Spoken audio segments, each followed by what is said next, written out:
Support for CFO Thought Leader comes from Plantful and U.S. Bank. Hello, this is Theodora Guneva, CFO of Next Insurance, and you're listening to the CFO Thought Leaders podcast. This is episode 1051. So this business is based off of making these super, super large machines used by heavy industry that most people aren't really even aware of how this is used in production of base chemicals and fertilizers and steel and these big factories out in the middle of nowhere that people don't typically see. And, our systems are very large. They're 100 megawatts in scale. They're about $80 million per system.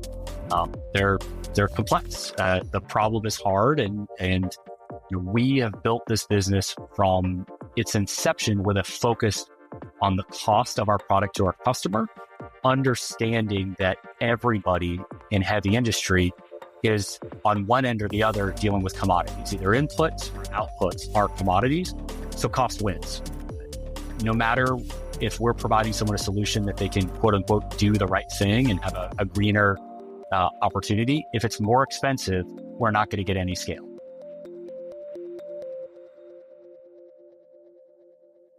Hi, it's Jack. On today's episode, we speak with Derek Warnick, CFO of Electric Hydrogen. From day one of his professional life, Derek Warnick knew his career would be propelled by milestones unknown to most of his CFO peers. It would not be dependent on CPA exams, Wall Street deal-making, or opportunity-minded headhunters. Instead, Warnick's goals were informed by his passion to someday build and lead a business focused on sustainable energy. That day is today. Electric Hydrogen's CFO and co-founder, Derek Warnick, joins us after this. Are you tired of manual, fragmented, and time-consuming expense management processes? Then the U.S. Bank Commercial Rewards Card might be right for your business. More than just a card, it's an all-in-one card, expense, and travel management solution that replaces outdated expense management methods with a single intuitive platform. Specifically designed to scale with your growing business, it provides the control and real-time insights into spend that you need. It integrates with your existing tools, lets you set custom spend policies, captures all expenses automatically, and liability is kept at the corporate level. Employees can even book travel right in the platform. You also get to choose your rewards, either points or rebates, all while saving money with no annual fee. So why wait? Manage your cash flow better and streamline your business operations today with the U.S. Bank Commercial Rewards Card. Visit usbank.com/CFO to learn more.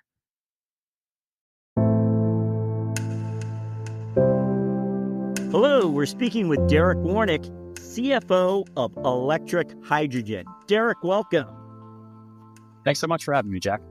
So, Derek, look back for us, will you? We want to know about those experiences that you feel prepared you to become a finance leader. As you look back, what comes to mind? So it's a great question. I think for me, it might be a bit different than some others. I'm not a CPA. I am not an accounting forward CFO.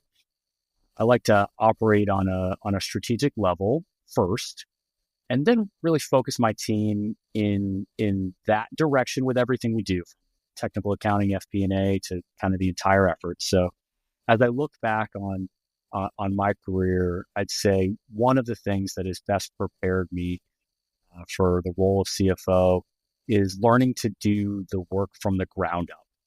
That comes from various roles in my career early on, taking this job and that.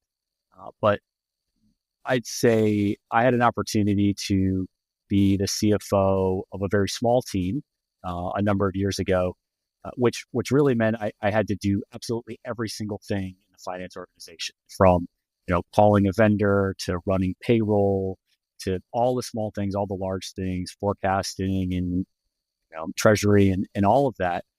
But it was extremely important for me to learn how to do each job within the organization. And I think that at the time it was challenging. I had to learn something new every day, and I screwed up a lot of stuff.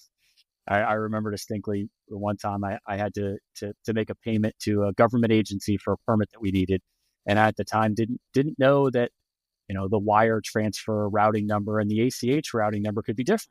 And 6 weeks later, we didn't have the permit issued, and I realized I'd screwed up, the bank transfer, and it taught me something super important there about details and understanding the role. But it's that kind of formative experience of having to do all of the jobs in the organization that have given me the ability to appreciate what every member of my team, what their job is, where the challenges may lie, and help me both empathize with the work that they're doing, as well as to better understand how to kind of scope the responsibility.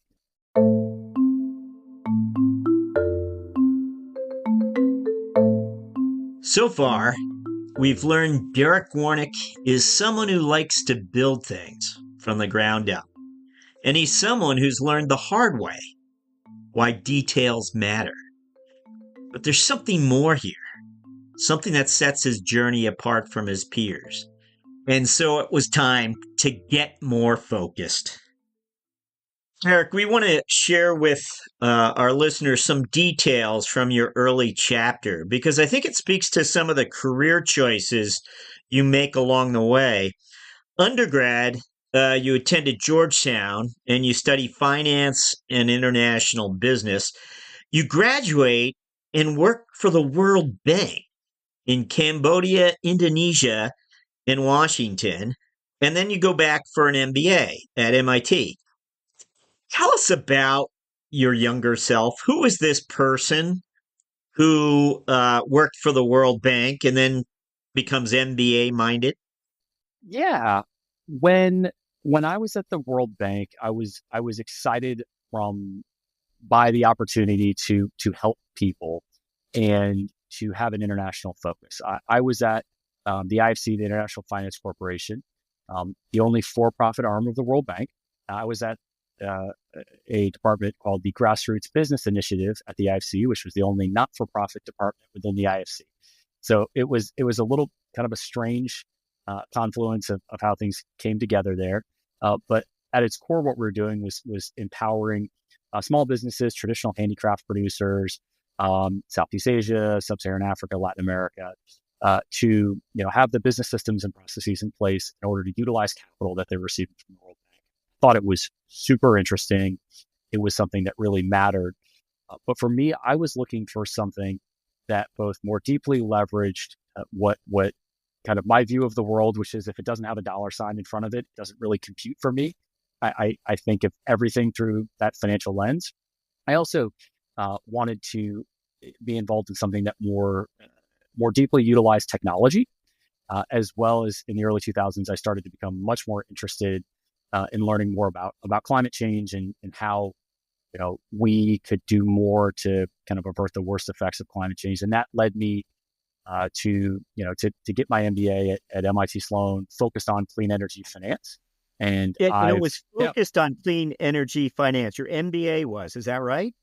Yes, it was not a formal designation at the time, but I focused my MBA on clean energy finance. I had done undergraduate business school, so I had the basics pretty well covered. And so I tried to stretch myself and take a lot of MIT main campus classes in things like engineering of energy systems, which I barely got my way through, because I deeply believe in utilizing a financial focus to further technology and business innovation. I don't think that the role of a CFO or a finance department should be an afterthought, to be a scorekeeper to count the beans and tell folks how many are left. I think there's an opportunity to use that financial focus as a means to improve outcomes, and in some cases, really initiate key strategic initiatives of a business. And I've thought about that from early on, that both an expertise in finance, but also leveraging the overall kind of broader capital markets as a way to unlock a lot of good things. And in climate tech, clean tech, and all the other names, it's gone under the years. If you don't have a solution that is investable, where people can make a lot of money and put a lot of money to work, it's not going to have a global impact that you're really seeking. Now, you graduate from MIT, and it's really not very long before you're stepping in to a CFO role. And as you described, I think it was a small company where you wore many hats. But would you call it a startup, really? I would. So that's after my MBA, I was at a smaller company, power, gas, and environmental commodities trading. I was there for a number of years. Had some great experiences there as well. I could share some. The role after that, I joined as a very early employee in a 5-person power development shop that was very lean, and I was CFO. And if I had to do everything business operations wise, everything financial wise, we had a large team of kind of external support consultants and engineers and whatnot that ebbed and flowed. But it was a small team. It was a startup. It ended up being quite successful in the end. Had some very good outcomes developing power projects, but it was small when we started. Would that had to have been your dream job from as much as you shared with us? And again, correct me. I mean, that is exactly the type of opportunity you were looking for, wasn't it? It was. And I was, I think, young enough at the time to take the chance on a very small company, of which the outcomes could be very, very big and positive if it was successful. But if there was abject failure, I didn't have a family to support at the time. I wanted the opportunity to grow, and it allowed me to take a role that on paper I wasn't qualified for. I actually remember sitting down with the president of the company that I was leaving at the time, and he said, "Really? You're going to be the CFO? Are you sure you're ready for that?" And I said, "Yeah, absolutely." And later I realized what he was saying is like, I wasn't, but I was able to grow into that because the business needed someone that was fully invested on figuring it out, not someone that had done it for 20 years and knew how to operate a 1,000-person company, was willing to be scrappy and kind of build that business, and had the passion to learn all those roles and do them excellently. Because it was also something that if any little thing got messed up, it's not like, oh, okay, we'll fix that. It could be existential in a smaller business, that if you don't get things right, you don't have quite enough money, you run out too soon, you don't raise enough from the right folks at the right time, it can all go up in smoke. And I learned then I enjoy walking that tightrope and being an operator. And later in my career, I was in venture capital and learned that although that was fun, I like being in the business and dealing with those problems head on. I want to point out you invested 5 years there. Can you reflect a little on the person who first stepped into that office and the person who was that person who left? I would imagine there was a lot of growth during that period. I hadn't given that too much thought, but that's a great question. I walked into that role, the first role while I was the CFO. And at the time I walked in, I was the CFO of nothing, right? I was the CFO of an idea, a couple of folks running around trying to do something. And when I left, I confidently understood how to establish the operations of a business and how to do every single job, at least the version of that job that exists in a sub 50-person organization. I knew how to do those jobs. I knew what they were. And it gave me the confidence to understand that I could do this job again and do it at a larger, more complex organization. Because I'd seen a lot of that, and I had the scar tissue to prove it. You move on. You move more into operations after that, and investment, or what? Where do you go next? So after that, I took a role as the COO of an MIT lab spinout. It was very interesting technology, still in the climate tech space. I would say throughout the original role when I was a power development CFO, I kind of played a dual CFO, COO type role. And I thought, I'll try my hand at taking that operations forward perspective with finance being kind of secondary. That particular role, I learned a lot that I can and do enjoy setting things up to begin with, but I like being a finance forward executive. I like viewing everything through the lens of strategic finance and what it means for the business, either from a growth perspective or a kind of preservation of cash perspective, using that financial lens. So I learned a lot about myself there as well, that I don't want to be the one that operates a large business. I like growing a business, and I like really focusing on the financing and capital needs of a business and thinking about how you're operating the business from a strategic financial perspective, and less so of kind of managing the day-to-day operations. And, that role led me into a stint in venture capital for a couple of years, where I got to look at every great business that was out there in clean tech. It was at Breakthrough Energy Ventures, so Gates and Bezos clean tech venture shop, which was amazing. Got to meet lots of great people. But that further taught me that I'm an operator and not an investor at heart. I hate to see a thorny problem and provide someone advice and say, oh, have fun. I hope you figure that out.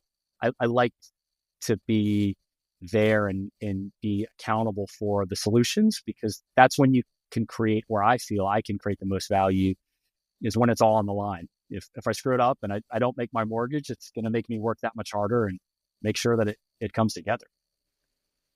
When you return to industry, is it a recruiter? Is it someone in your network? Is it an opportunity that was on your radar? And of course, I'm talking about electric hydrogen. How did that surface?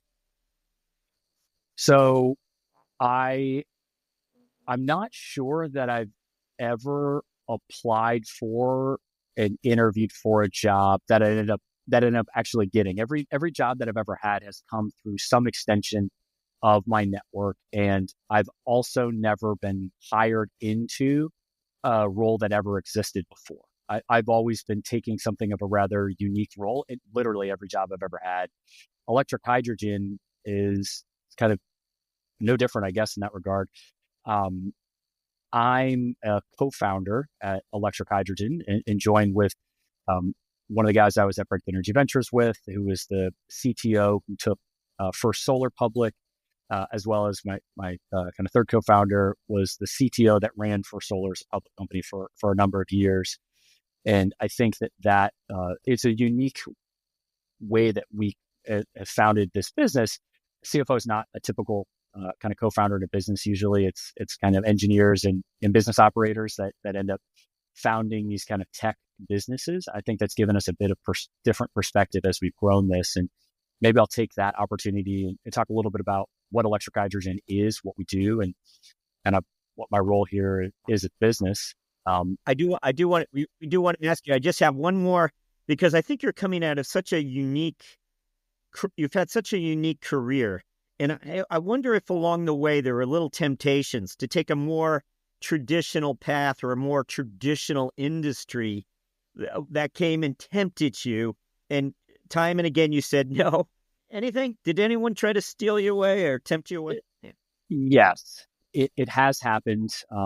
It has happened a few times in my career. I think my commitment to climate runs very deep in my personal ethos.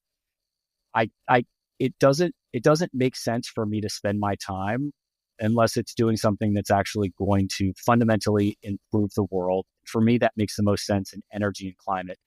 I can't imagine, doing something where I worked for a company that made widgets and then I moved to another company that makes a different type of widgets. For me, there has to be that business purpose so that I'm excited about what I do. There have been times, though, that I've been tempted to look at roles in investment banking and otherwise that come with the allure of kind of big deals and big pay packages and things of that nature. But for me, working for the sole sake of making money does not provide me with enough purpose in my life, or it's something that I could actually and to kind of pull the trigger on, make the leap to do.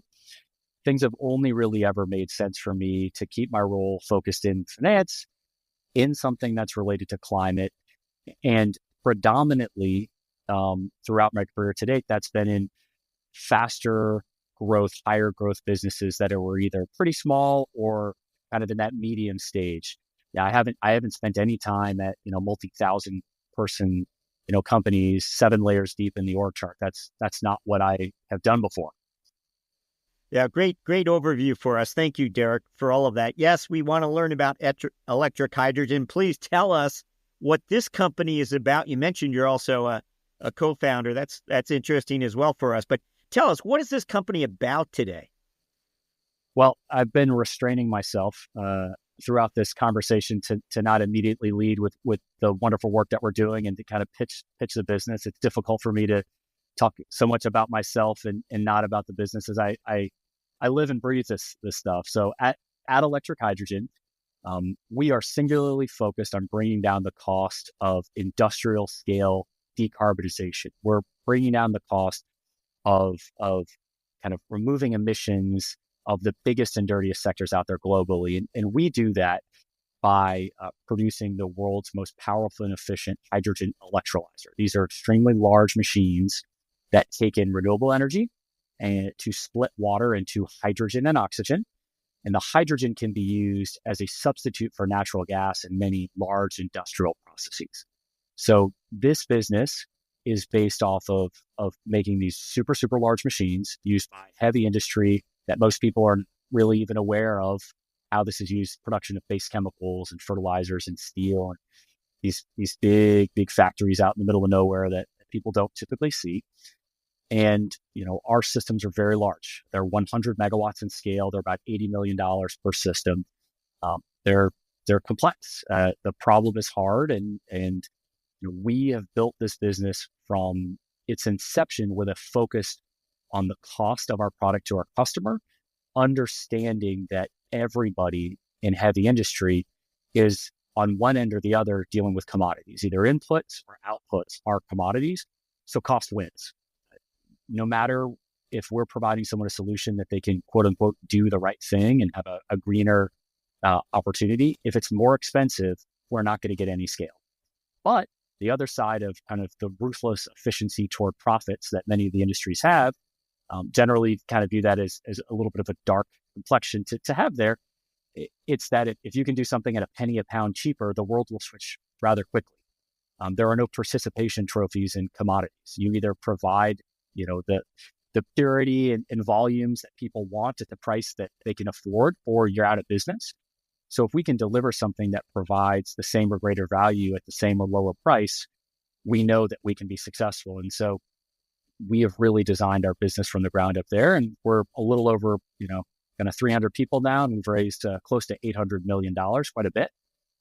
It's capital intensive, but it's also been fun. I've gotten to raise a lot of money here, and I've certainly enjoyed it. So, did begin with building a plant? How do it seems like rather specialized, the nature of the business. Did you have to, from the ground up, create a manufacturing operation? Yeah. So, in dealing in hardware, and particularly kind of these large industrial assets, steel in the ground, it's important to be thoughtful about how you build the business. For us, we had to start with science experiments, kind of benchtop scale, prove our core technology was something that could work. And then we had to progress to kind of ever larger and larger experiments and proofs and pilot scale to continue to show first our investors that the vision we had was possible, that our technology could deliver the type of performance that our customers were going to need, and that we could see such a positive outcome on global decarbonization. So we started small, took a lot of money on the science side, raised a bunch more money, showed things in kind of a medium scale. So think about it. We start with something the size of a coffee maker, right? And then we're building devices, that are the size of, a duffel bag or something like that. And, move on to the point where, one of the most recent systems that we constructed at our facility in San Jose, California. It's a 10 megawatt facility. That cost us tens of millions of dollars to construct that. It's the third largest electrolyzer in North America. It's huge. It is a huge asset for us to bring customers by, investors by, to actually physically see these systems. And then subsequent to that, we have opened our Gigafactory in Devens, Massachusetts. It's a 1.2 gigawatt per year production capable facility that's up and running now, which is very, very impressive. And it took a lot of capital to get there, both kind of equity and debt, and all sorts of interesting financing techniques that we use there. But now we're manufacturing the core modules of our technology at scale to enable us to deliver these systems to customers. Was this the first time as an operator that you raised money? Now, we know that you were also involved in venture capital and had been on the other side of the table, perhaps, but this is the first time you, as the CFO, raised money. Is that correct? I've been involved in raising capital throughout large portions of my career. Early on was getting to sit, side by side with the CEO of a little micro cap public company on NASDAQ out there, kind of, raising capital from institutional investors that ended up, buying large chunks of stock, but kind of getting to learn that. And then throughout my career at startups, I have had the opportunity to raise capital before. Interestingly enough, I think I had more experience historically raising debt than going out there and selling stock and raising equity, because I began being very focused on the power development side. We were raising project level debt and kind of debt for development capital and things of that nature.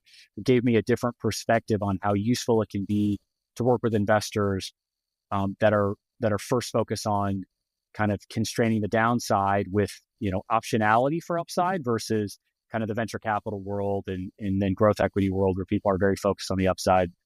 So I had an opportunity to raise kind of all forms of capital previously, but prior to this role, I probably personally raised, it was less than 100 million, maybe even less than 80 million before this role in here.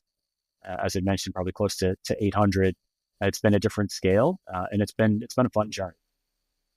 So help us understand sort of your day-to-day and the numbers that you're watching closely. What is it that you're looking at, before your first cup of coffee, you would like to say? What are those numbers or metrics that matter to you?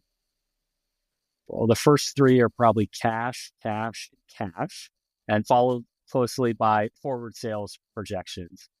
I think in a business like ours, we're relatively high burn.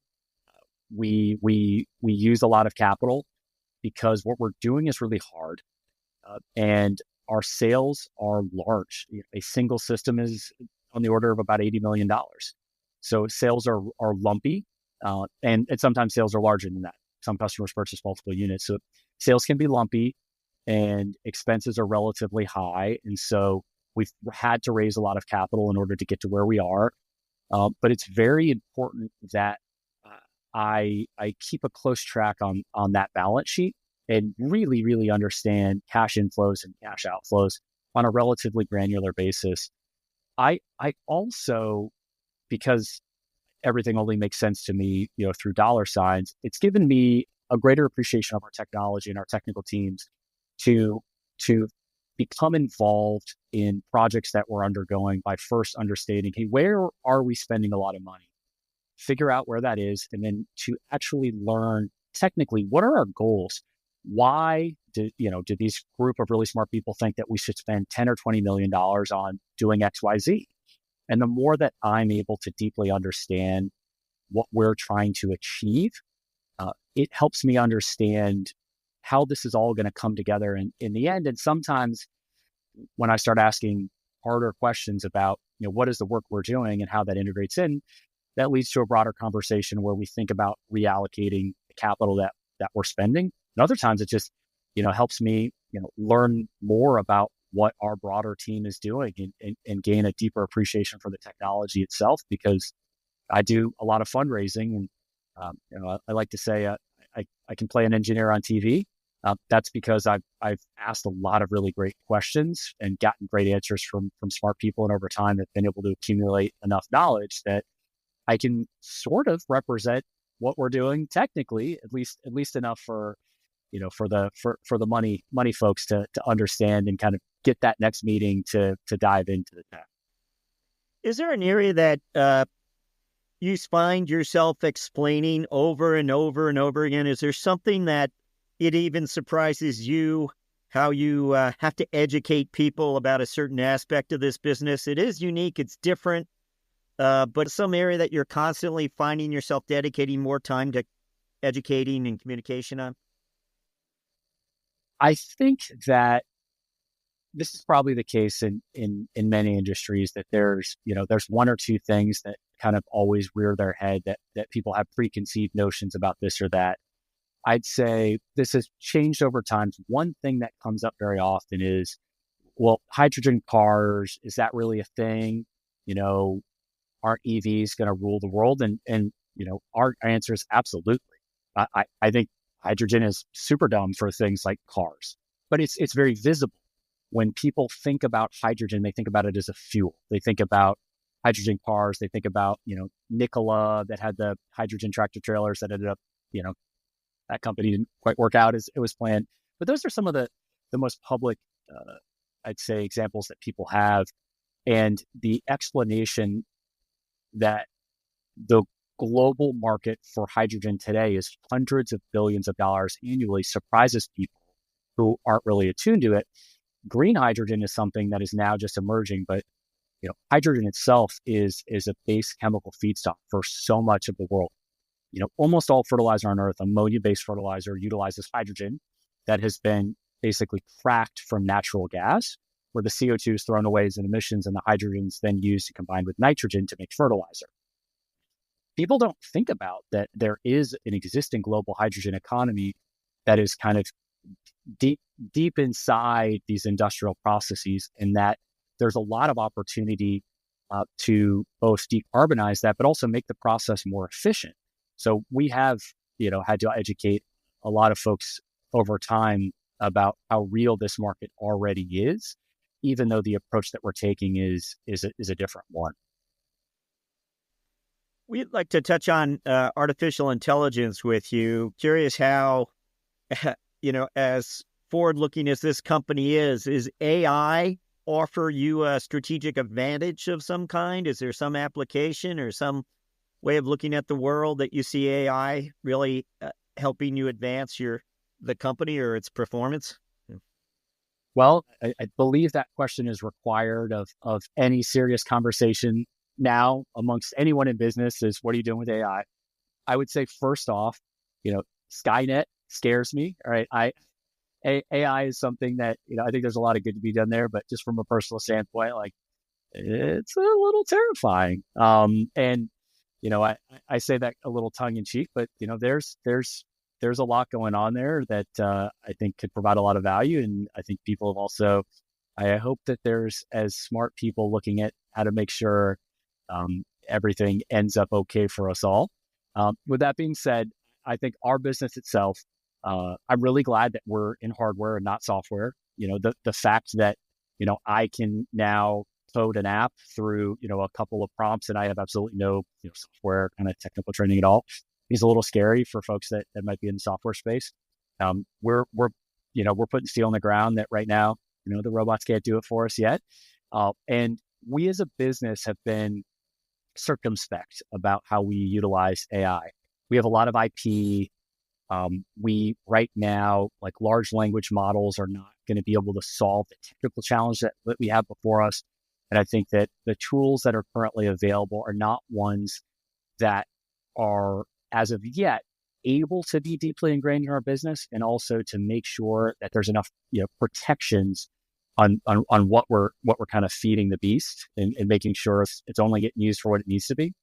I would say, of course, as all businesses are, we've explored kind of the low-hanging fruit of, AI note takers and kind of efficiency on processing, information kind of in and out, not on the deep level of what our business is doing, but that surface level. I do get that question a lot from peers and have tried to learn a lot at conferences and otherwise about AI, how AI can really impact a finance team. I've seen some examples, particularly really large organizations with lots and lots of data or really large kind of, payment flows and volumes of transactions. I started to see that, but I think we're early where there's a lot of deep value that everyone can kind of say, oh, absolutely, here's how we could use it. AI is going to take all of this and give us perfect projections. I haven't heard a great answer. Maybe you have, but on exactly how to deploy this in a finance team yet. But we've got our eyes wide open and know there's going to be a lot of value there. Just have to figure out how to capture it. Well, thank you for that. We're going to ask you for what we refer to as our finance strategic moment. And again, this might have happened anytime during your career, but we're looking for a moment of insight that you've had along the way that could be characterized as a finance strategy moment. Anything come to mind? Yes. When you ask that question, the first thing that kind of comes to mind is almost an epiphany moment I had earlier on in my career. I was doing kind of energy trading, and we were working with customers that we were trying to help them procure power at the lowest cost possible. We started to realize that these customers were also looking how to consume less power. They were thinking about energy efficiency, because it's one thing to pay less for a commodity. It's another thing, well, what if you can use less of it? Those are savings that are much more durable. But we ran into this funny problem where we had a customer that, they deeply wanted to make an investment in consuming less energy, but they didn't have the money to do so. And they were tapped out on credit capacity. And, we saw this great opportunity right in front of them that could, save them a lot of money. It could make our business a lot of money, but we weren't able to do anything with it. And at the time, I kind of came to the realization that if there is that value there, there's got to be a way to put together capital that can unlock that. It was one of the first times that I realized that structured capital, that debt, things of that nature could be really helpful. We ended up putting together a little bit of a complex transaction, but helping the customer take the savings that they had from energy efficiency deployments and roll that into their energy bill, like a form of on-bill financing for the customer, but without involving the utility. We ran this through the fee that we were charging to the electricity provider, and what it enabled us to do is basically deploy a couple $100,000 of energy efficiency work for the customer that they ended up paying off through their monthly electricity bill. We got paid for the work. They didn't have to take out any kind of further debt. At the time, this was a kind of an off-balance sheet financing that would now show up on your financial statements due to new accounting regulations, but didn't at the time.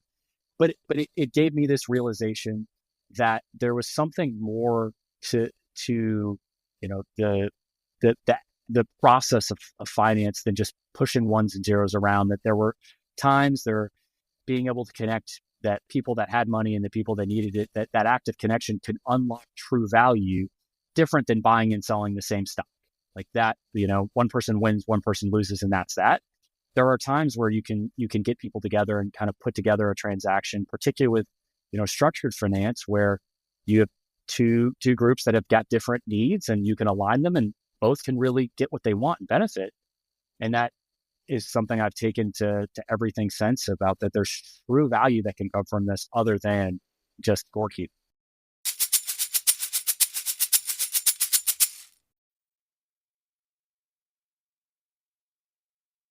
Ready to plan confidently, close faster, and report more accurately? Here's what sets Planful apart.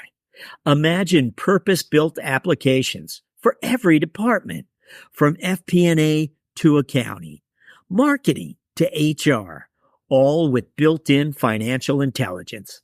It's easy to implement Planful in just weeks and with minimal IT involvement, so you can rapidly and seamlessly engage everyone across the business on your key financial progress. Best of all, Planful grows with you. Its unparalleled scalability ensures that no matter how fast your business expands, Planful can keep up.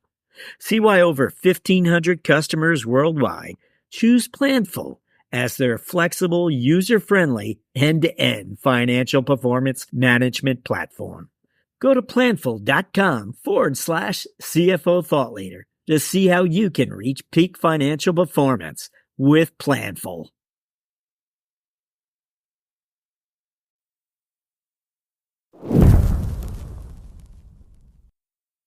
We'll jump to our mentoring round where we ask you several quick questions intended to inform and inspire future finance leaders. We wonder when you first stepped into the role here as a CFO. Once again, you had that earlier tour of duty, but you're back on the operations side. This time, though, maybe the plan's a little more ambitious. You've got more skin in the game, perhaps. Is there something about this role as the company grew and as your responsibilities grew, something you didn't realize or you thought, oh, is that my realm? Is there some part of it that surprised you? Something you didn't expect the CFO role would have put on your shoulders? So I think as our organization has grown, I don't think I had as much appreciation for how the purse strings create connective tissue with absolutely everything in the organization.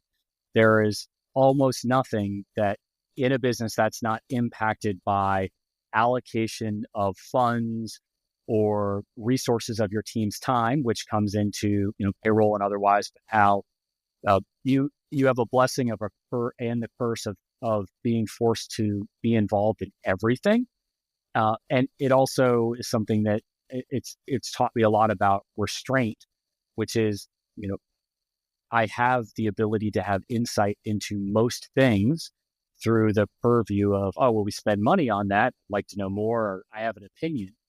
But it's really valuable to also recognize that just because you get to see everything and you think you've got something to add, that doesn't always mean you need to be involved in everything. You both can't, but also, as the business grows, you've got to really trust your team.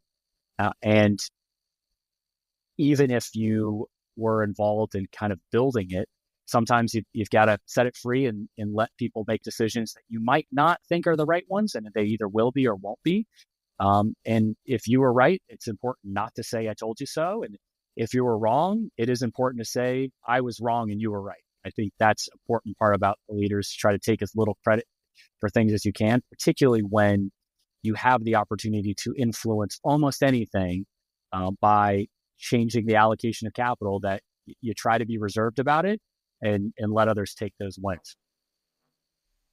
We always like to ask our guests to reflect a little on the personal side for us. Is there something most people don't know about you? Something from your past, an interest that you have, an achievement that came early? Well, I don't know if it's something that people do or don't know about me. Nowadays, I coach a lot of soccer. I don't know anything about soccer, but it's a great way for me to bond with my kids. And 9-year-olds will teach you a lot about life. I think if you try to hurt a bunch of kids and get it kind of pointed in the same direction, it's there. I don't have a lot of hobbies.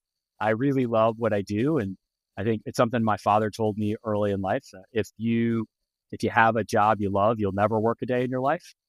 I firmly believe that. It's hard. I work, but I do love what I do, and I want to make sure that I'm always doing something that that's what I think about in the shower when my brain's off or whatever. Is I'm thinking about great things that we can do at Electric Hydrogen, or I'm thinking about my family. And I don't golf, and I don't get a lot of free time for things other than my family and work. But that's kind of how I like it. Yep. What about, would you have a book selection for us? A book that might have impressed you or, influenced your thinking in some way? Or maybe it's something you just escaped with. Don't know. Anything? The Smartest Guys in the Room, Enron book. That's A, super interesting story, but B, it is a very, a story that can help explain how things can be exciting and creative and fundamentally end up being evil also. It was a great story for me because there's a lot of financial engineering, and there's a lot of stuff in that book like, oh, that sounds awesome. And, there's a lot of things that Enron did. There's a lot of great people still floating around the Enron in energy industry who are ex-Enron, who always start the conversation, oh, it wasn't me, it was the other folks there that screwed it up. But that story is one that I think is just so fascinating about how good people can get caught up accidentally, tick by tick, ended up on the wrong path, and then just destroying so many people's lives. And that if you're in the organization and it's your job to monitor what people are doing, the compliance aspects, to watch your financial statements, I mean, that hit me hard. Like, it's possible to cook the books, and then over time you do it a little bit, you do it a little bit more, and at first it seemed okay, and you end up in this gray area, and over time you end up in fraud. And how that if you ever find yourself in a position that something feels weird, you've got to stop and say, nope, let's do it the right way. If we got to eat our vegetables, maybe I've got to tell an investor it didn't work out. Maybe I've got to close my business down, right? That doing that the right way is always going to make sense. And that book, it hit home for me that like this can spiral out of control, even if people didn't intend for it to be that way. So I love it. Great selection for us. It's interesting. There's quite a number of finance leaders who've been on the show who were at Arthur Andersen when, of course, Enron occurs and Andersen collapses. I think there was a paper shredder involved, but it's such an important chapter that helps shape their mindset, the vulnerability there, the circumstances around it. Enron just has such great lessons for everyone in finance. And of course, it aligns nicely with your power and energy sector. So thank you for that.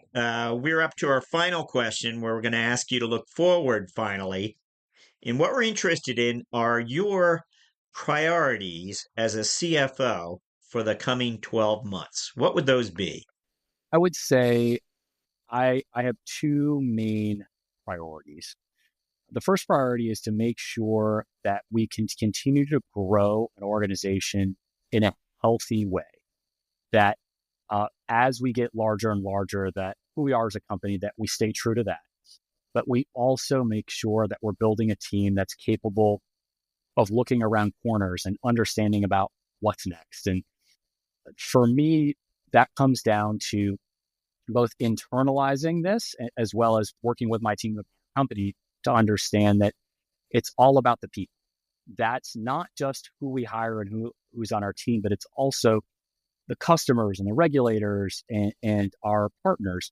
It's about people. It's not about companies, right? There is no such thing as a growth equity investor as a monolith, right? You are never selling to a company.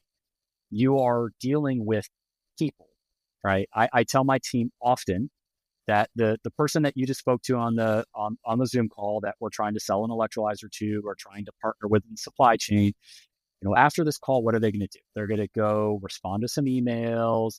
They're going to pick their kids up from school or whatever. They're going to pick up some takeout and they're going to go sit on their couch and watch Netflix like everybody else. People are human. And so it's important with our team and the people that we work with to understand what are these people looking for? What are their individual goals? I know that their organization says they want to do all of these great things and conquer the world, but are you dealing with someone who wants a promotion? Are you dealing with someone who wants to be heard and have their ideas recognized? Are dealing with someone who, maybe going through something tough on the personal end, and they're just looking for an easy way to kind of move on to the next thing. And that if we as an organization can focus on what our team needs and wants as people, and really understand what our customers, investors, and partners need as people, that will give us a much greater insight in order to deliver solutions that can provide true value to those individuals that make up the organization, and less try to focus on an abstract view of success that doesn't actually meet any individual's need. Derek Warnick, thank you for joining us on CFO Thought Leader. Thank you for having me.